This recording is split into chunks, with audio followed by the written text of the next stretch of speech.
Hello everyone.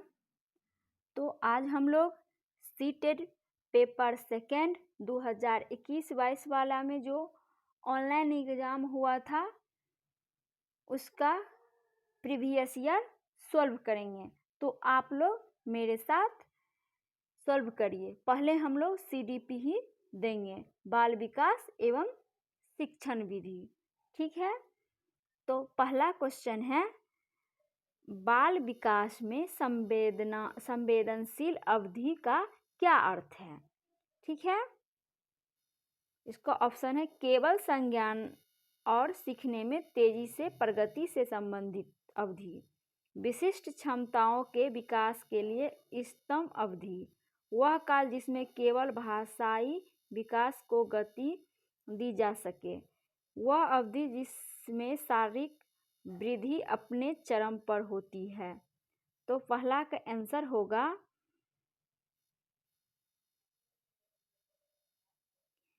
दूसरा, विशिष्ट क्षमताओं के विकास के लिए इष्टतम अवधि। ठीक है, अब दूसरा प्रश्न देखेंगे।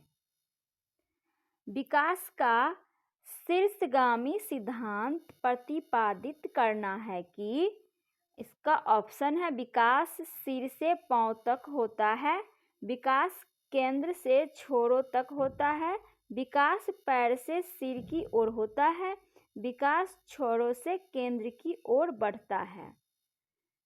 इस प्रश्न का उत्तर है बी, पहला, विकास सिर से पांव तक होता है। ठीक है, अगला प्रश्न है, किस अवधि के दौरान विचार अमूर्त और आदर्शवादी हो जाता है। पहला ऑप्शन है शैशवावस्था, प्रारंभिक बचपन, मध्य बचपन और किशोरावस्था। तो इसका आंसर होगा चौथा, किशोरावस्था।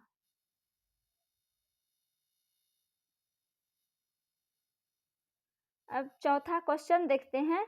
पियाजे के सिद्धांत में संज्ञानात्मक प्रणाली के लिए स्कीमाओं को पूर्ण व्यवस्थित करना, उन्हें स्कीमाओं से जोड़ने को क्या कहा जाता है। पहला, समायोजन, अनुकूलन, संगठन, परिपक्वता।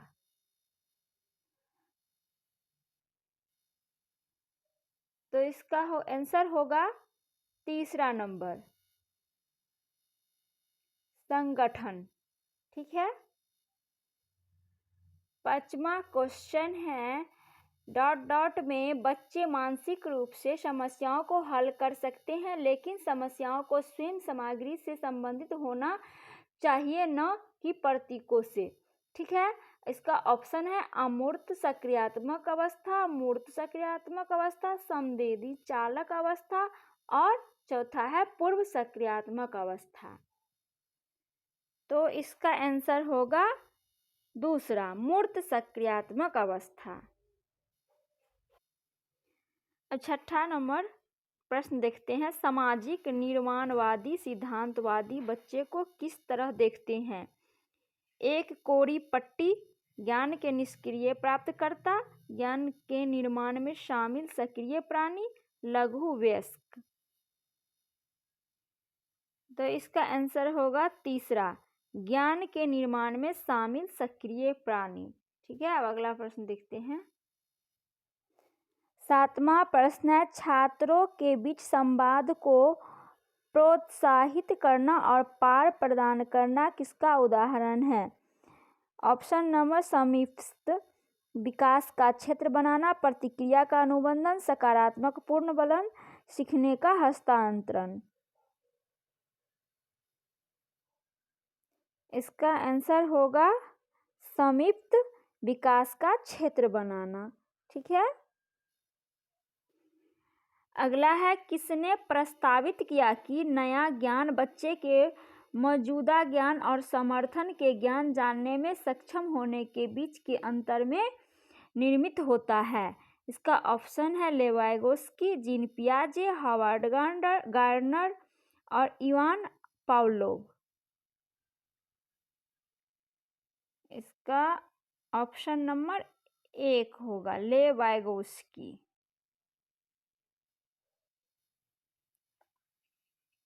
अगला प्रश्न है, इनमें से कौन सी स्थिति बाल केंद्रित कक्षा का उदाहरण है? ठीक है, इसका ऑप्शन 1 कक्षा जिसमें छात्र समूह में बैठे हैं और शिक्षक बारी बारी से प्रत्येक में जाते हैं। एक कक्षा जिसमें छात्र का व्यवहार शिक्षक द्वारा दिए जाने वाले पुरस्कार और दंड द्वारा नियंत्रित होता है। एक कक्षा जिसमें शिक्षक निर्देश देता है और छात्र को नोट्स याद करने के लिए कहा जाता है। एक कक्षा जिसमें छात्र जो चाहे करते हैं जबकि शिक्षक उन्हें चुपचाप देखता है। तो देखते हैं इस सब में से, चारों में से ऑप्शन नंबर कौन होगा, आप लोग भी सोचिए जब तक। इसका ऑप्शन नंबर ए होगा। एक कक्षा जिसमें छात्र समूह में बैठे हैं और शिक्षक बारी बारी से प्रत्येक पंक्ति जो है उसमें जाते हैं। ठीक है, इसमें ये क्यों नहीं होगा, यहाँ पे पुरस्कार और दंड देना है, इसीलिए ये निगेटिव टैग वर्ड है। नोट्स याद करने के लिए नहीं दिया जाएगा बच्चे को, इसीलिए ये भी नहीं होगा। और शिक्षक चुपचाप नहीं देखेंगे और छात्र को जो चाहे वो करने नहीं दिया जाएगा, इसीलिए ये तीनों ऑप्शन जो हो गया वो गलत हो गया और ये पहला ऑप्शन सही है। ठीक है, अगला है, गोल्डन रूल में प्रदर्शित आदर्श परिपक्वता का विचार कोहलबर्ग के अनुसार नैतिक विकास के किस चरण में प्रमुख विशेषता है? पहला है सामाजिक व्यवस्था अभिविन्यास, दूसरा सामाजिक अनुबंधन अभिविन्यास, सार्वभौमिक नैतिक अभिविन्यास, अच्छा लड़का अच्छी लड़की अभिविन्यास। तो इसका आंसर ये होगा चौथा नंबर, अच्छा लड़का और अच्छी लड़की नैतिक विकास में कोहलबर्ग जी ने नैतिक विकास का सिद्धांत दिए हैं, उसी में ये कहे हैं। ठीक है, अच्छा लड़की और अच्छी लड़की और अच्छा लड़का। अगला प्रश्न है, हावर्ड गार्डनर के अनुसार बुद्धि क्या है?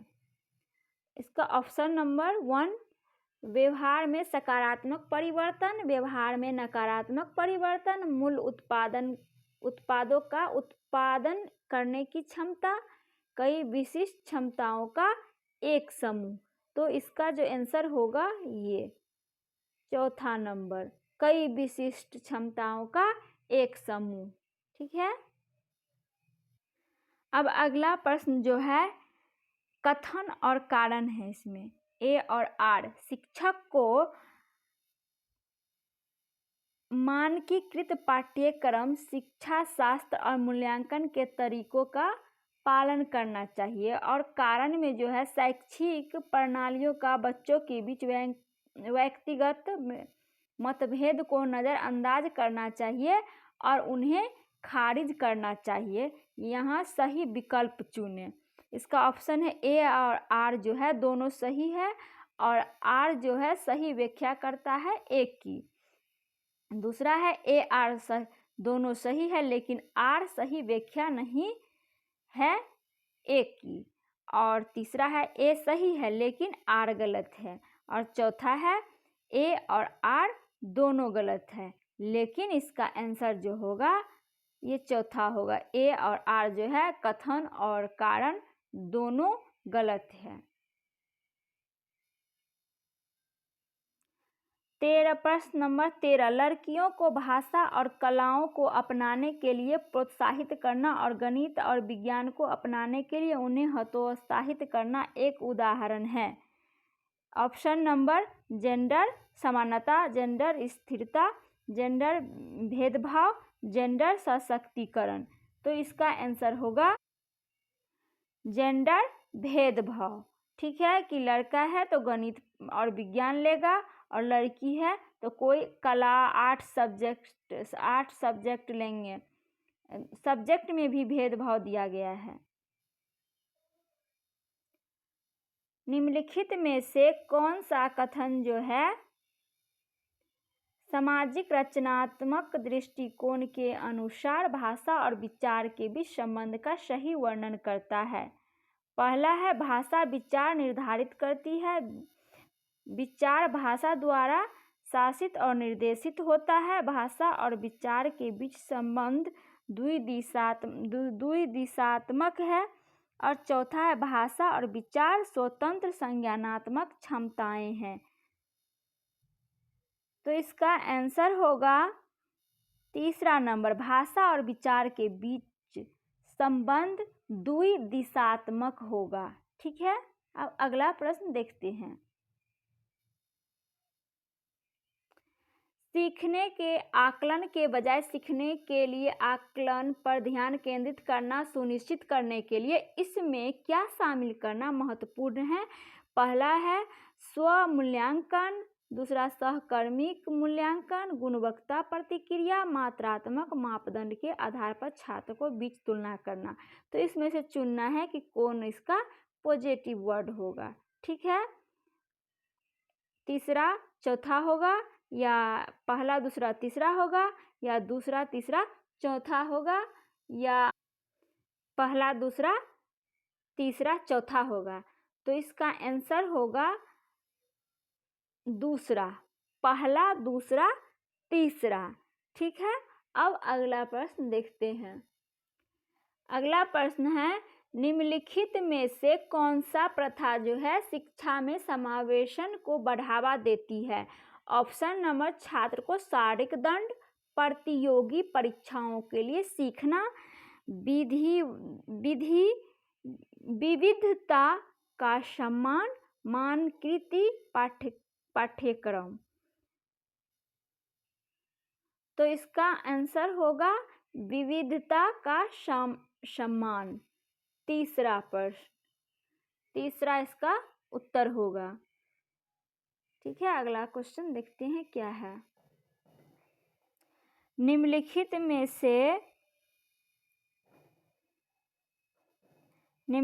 से कौन सी दिव्यांगता ध्यान देने और कार्य में लंबी अवधि की भागीदारी को बनाए रखने की चुनौती का कारण बनती है? ऑप्शन नंबर जो है, ध्यान, अवधान, अति क्रियाशीलता विकार, लेखन वैकल्य, पठन वैकल्य, दृष्टि क्षति। तो इसका आंसर होगा ध्यान, अवधान, अति क्रियाशीलता विकार। ठीक है, अब अगला प्रश्न देखते हैं, प्रश्न नंबर 18। विभिन्न भाषाई पहचान वाले शिक्षार्थियों वाली कक्षा में एक शिक्षक को किसका अभ्यास करना चाहिए? बहुभाषावाद, अलगाववाद, नामीकरण, रूढ़िवाद। तो इसका आंसर होगा बहुभाषावाद। ठीक है, अब अगला प्रश्न देखेंगे। संचार के लिए बहुमाध्यम के उपयोग से निम्नलिखित में से किसके समावेश में मदद मिलेगी? बौद्धिक चुनौती वाले छात्र, प्रतिभाशाली छात्र, स्वालीनता वाले छात्र, पठन वैकल्य वाले छात्र। तो ऑप्शन नंबर 1 में 1 होगा, दूसरा में दूसरा और तीसरा, और तीसरा में है पहला दूसरा तीसरा, और चौथा में है पहला दूसरा तीसरा और चौथा। ठीक है, इसका आंसर होगा चौथा, पहला दूसरा तीसरा और चौथा। 20 नंबर प्रश्न है, निम्नलिखित में से कौन सा विकल्प दी गई दिव्यांगता और संबंधित छात्रों के समावेशन हेतु यथोचित संयोजन रणनीति का सही युग्म है? इसका ऑप्शन नंबर पहला है, गुणज वैकल्प कैलकुलेटर के इस्तेमाल पर रोक, पठन वैकल्य, सीखने के लिए लंबे लंबे निबंध देना, दृश्य हानि, पाठ को पढ़ाने के लिए सॉफ्टवेयर प्रदान करना। और ऑप्शन नंबर चौथा है स्वालीनता, दृश्य अधिभार बढ़ाना। तो इसका आंसर होगा दृश्य हानि, पाठ को पढ़ने के लिए सॉफ्टवेयर प्रदान करना। प्रश्न नंबर 21 है, निम्नलिखित में से कौन सा विकल्प विद्यार्थियों की सोच को सुसाध्य नहीं करता है? इसका ऑप्शन नंबर पहला है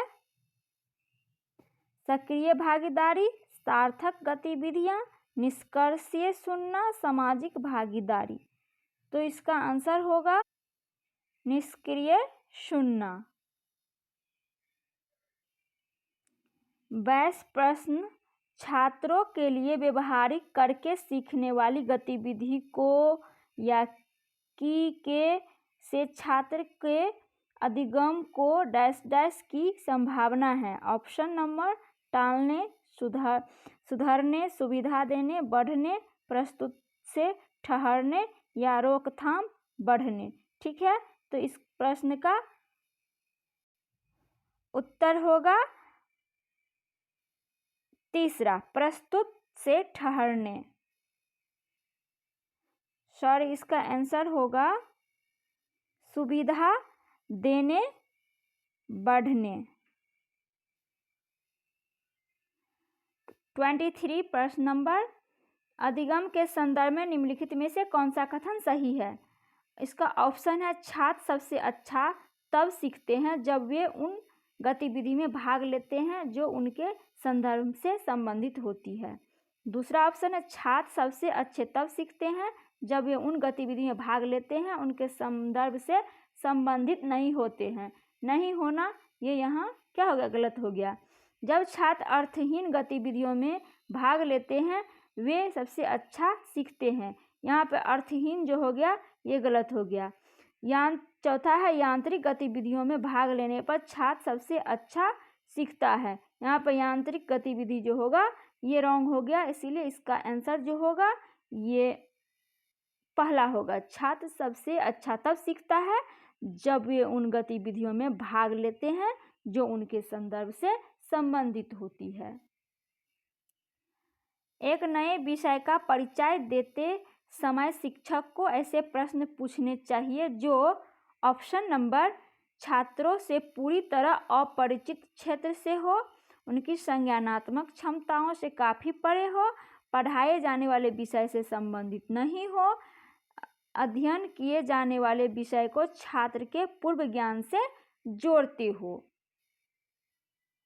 तो इसका आंसर जो होगा ये चौथा होगा, अध्ययन किए जाने वाले विषय के छात्रों के पूर्व ज्ञान से जोड़ना। ठीक है, यहाँ पे नहीं संबंधित नहीं लगाया हुआ है इसीलिए निगेटिव टैग वर्ड हो गया। काफ़ी परे है, यहाँ पे काफ़ी परे है, ये निगेटिव टैग वर्ड हो गया इसीलिए दोनों गलत हो गया। ये अपरिचित लगा हुआ है इसीलिए ये गलत हो गया। ठीक है, तो इसका सही आंसर ये होगा। अब अगला प्रश्न देखते हैं। 25 प्रश्न नंबर, छात्रों का सामाजिक सांस्कृतिक संदर्भ। इसमें ऑप्शन नंबर है सीखने की प्रक्रिया में न्यूनतम भूमिका निभाता है। दूसरा है सीखने की प्रक्रिया में कोई भूमिका नहीं निभाता है। सीखने की प्रक्रिया में एक महत्वपूर्ण भूमिका निभाता है। चौथा है सीखने की प्रक्रिया में अनदेखा किया जाना चाहिए। तो इसका आंसर होगा तीसरा, सीखने की प्रक्रिया में एक महत्वपूर्ण भूमिका निभाता है। ठीक है, एक शिक्षक का इरादा अपने छात्र के बीच चिंतनशील कौशल की सुविधा प्रदान करना, इसके लिए उसे क्या करना चाहिए? तो 26 नंबर प्रश्न का ऑप्शन जो है छात्रों से बोर्ड पर लिखी सामग्री को कॉपी करने के लिए कहना चाहिए, छात्रों को अपना समझ के बारे में सवाल पूछने के लिए प्रोत्साहित करना चाहिए, छात्रों को रटने याद करने के लिए गद्यांश देना चाहिए, छात्रों के व्यवहार को उद्दीपन प्रक्रिया संबंध द्वारा अनुकूलित करना चाहिए। तो इसका आंसर होगा प्रश्न नंबर 26 का, छात्रों को अपनी समझ के बारे में सवाल पूछने के लिए प्रोत्साहित करना चाहिए। और ऑप्शन नंबर फर्स्ट में जो है छात्रों को बोर्ड के लिखित सामग्री को कॉपी करने के लिए, तो यहाँ पे कॉपी करना जो हो गया वो निगेटिव टाइप वर्ड हो गया, इसीलिए ये गलत हो गया। रटने याद करना ये नहीं देना, इसीलिए ये निगेटिव टाइप वर्ड है। और छात्रों के व्यवहार के उद्दीपन प्रतिक्रिया संबंध को अनुकूलित करना ये हो गया गलत, इसीलिए इसका आंसर जो होगा दूसरा होगा। 27 नंबर प्रश्न है, एक शिक्षक को निम्न में से क्या करना चाहिए। ठीक है, छात्रों को स्वयं अपने त्रुटि की पहचान करने के लिए प्रोत्साहित करना चाहिए, छात्रों द्वारा की गई भ्रांतियों को नज़रअंदाज करना चाहिए, छात्रों को भ्रांतियों को मजबूत करना चाहिए, छात्रों को अपनी त्रुटि को स्वयं ठीक करने के लिए पाठ प्रदान करना चाहिए। तो इसका आंसर होगा चौथा, छात्र को अपनी त्रुटि को स्वयं ठीक करने के लिए पाठ प्रदान करना चाहिए। ठीक है, अब अगला प्रश्न देखते हैं। एक छात्र परीक्षा से पहले बहुत घबराया हुआ है और उच्च स्तर की चिंता महसूस कर रहा है, उसकी इस भावनात्मक स्थिति का क्या प्रभाव पड़ने को संभावना है। ऑप्शन नंबर पहला, यह प्रदर्शन के लिए आंतरिक प्रेरणा का कारण बनेगा, इसका परीक्षा में उसके प्रदर्शन पर कोई प्रभाव नहीं पड़ेगा, इसकी वजह से परीक्षा में उसकी प्रदर्शन में सुधार होगा।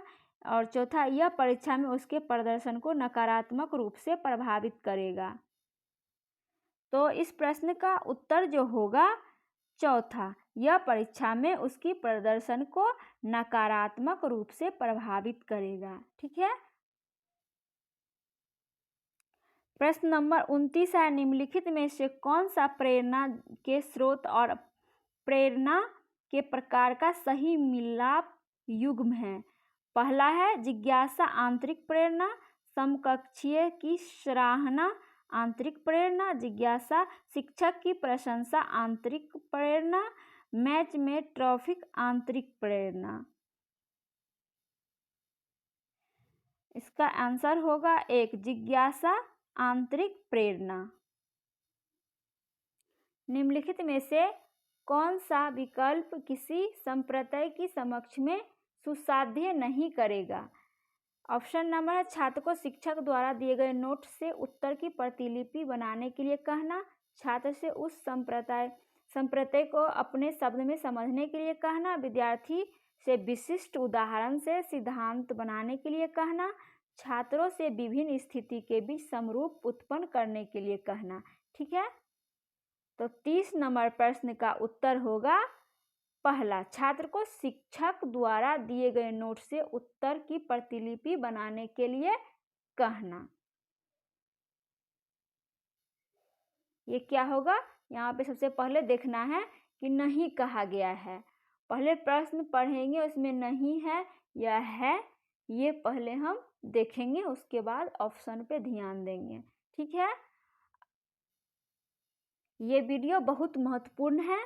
जो इस बार C10 में एग्ज़ाम देने के लिए बैठेंगे, उससे पहले ये वीडियो देख लीजिए। आपको इससे 4-5 क्वेश्चन ज़रूर आएंगे ही आएंगे। तो अगर आपको अच्छा लगे तो चैनल को सब्सक्राइब करें और बेल आइकन भी दबाएं और शेयर करें। ठीक है, जब तक के लिए बाय बाय।